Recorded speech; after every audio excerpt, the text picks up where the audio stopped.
In this video, we will go through the most important features of the plugin. Once the Dehancer plugin is installed, switch to the color window, scroll down Dehancer Pro.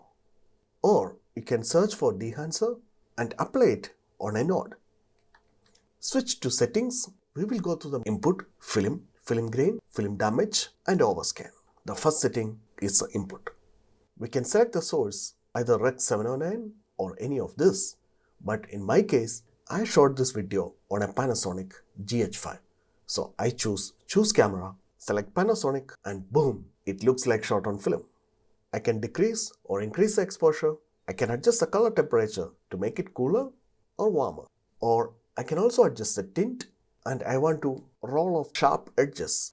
I can use a defringe option. The next most important feature is the film. I can select any of this film stock. I can either push for more contrast and less dynamic range or pull to have less contrast and more dynamic range. The next most important feature is the film grain. Every film stock has its characteristic grain structure and I can select the grain structure for any of these films. I can also adjust the amount of grain.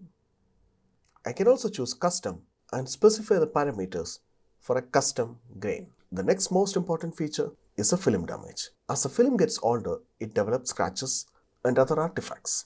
To add an old film look, enable film damage and just select the film stock. I can also adjust the amount of film damage.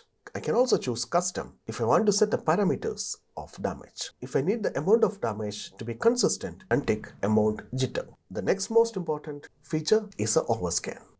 Enable overscan, choose the gate type, shape, perforation mode and film orientation. I can also adjust the exposure of the gate, scale or zoom my clip or adjust the pan and tilt of my image. I can also blur the gate. If I want the gate to breathe, I can untick static gate. I can also flip the perforation. In the next video, we will see the more advanced features of the Dehancer Pro.